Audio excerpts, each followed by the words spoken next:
obviously by the time you get to that point in the movie, like I'm invested in these two, in this couple. I want a happy ending for them. You're a romantic. Yeah, and I am a romantic, and they get that happy ending, and they live a happy life with the picket fence and the kids. But at the same time, I was like, I don't think I'm comfortable with them getting away with murdering two innocent people. Like they weren't. It's not like they killed horrible gangsters. It was just like her ex-husband who, was a dick, but and the cop who was just basically doing his job. I mean, he was a bit of a dirty cop. He tried to extort him, I guess, but I don't know. I just feel like that kind of rubbed me a bit wrong way. I was like, I was kind of half expecting him to get comeuppance at the end, and I think I would have been okay with a bit of comeuppance, where they're like, like a Bonnie and Clyde type thing, where they like went down, like get arrested at the end. But then when I'm like, oh, they're a happy family with kids, I was like, that's fucked up a bit. I think, but I think that exact queasy feeling is what you're supposed to be feeling. Like, especially when that lad, she's like, "Oh, I could have strangled her to death," and the PTA it's like, "Oh my god," her face is just like, "Oh yeah, I guess so." Like it's just turning into like a complete satire. But it basically is. Yeah. But that was such an incredible moment when, the police officer is just like passed out on the floor. You don't know if he's actually going to overdose or not, or whether he's going to wake up.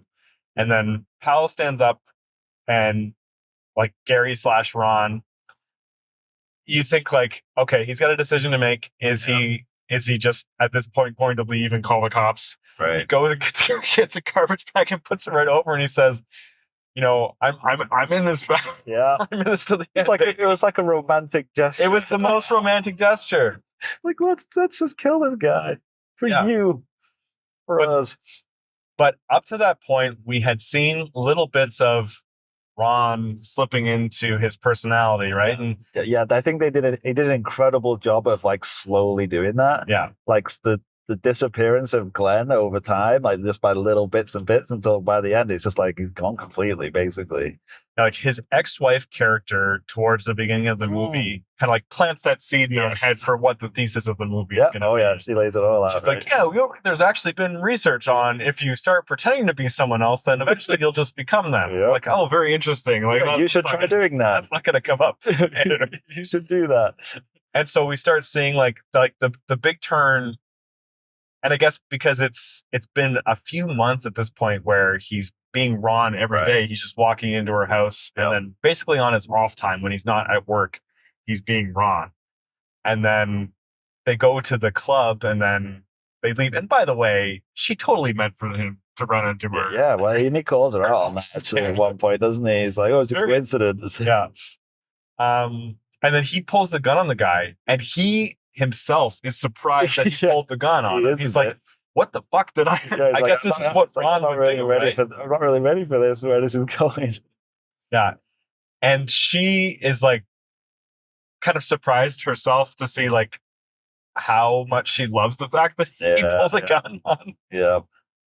It has a lot of interesting things to say about what drives people and how they react to things. He ended up winning, even though he was like morally reprehensible. Yeah. And it's a happy ending, the same way that this movie's a happy ending.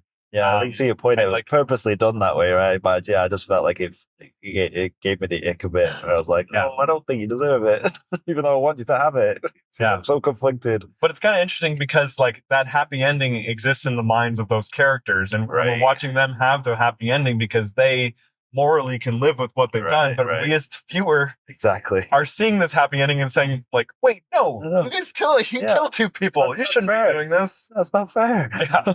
But that's kind of why I love it. Yeah. So I love that it makes me queasy. Yeah, like when I said that I didn't know how I feel about it, I didn't. It's not like I didn't like it. I mean, I know that there was a very, very specific choice, the thing they were doing, and I loved the movie, and the ending, it just, that was the only thing that made me feel a bit, I don't know how I feel about it. Yeah. Made me feel uneasy. Well, and I guess because like they're just two incredibly charismatic people, and rom-coms have kind of trained us into thinking like, I want to like these people, like I'm invested in their lives. They should be idyllic. They shouldn't be complicated. Yeah. Everybody who needs to come up and should have it, and everybody who deserves to win should win. Yeah. But no, that's boring. Yeah. No, so like it's a very clever bit of writing, I would say. It's very clever, actually. Yes, I think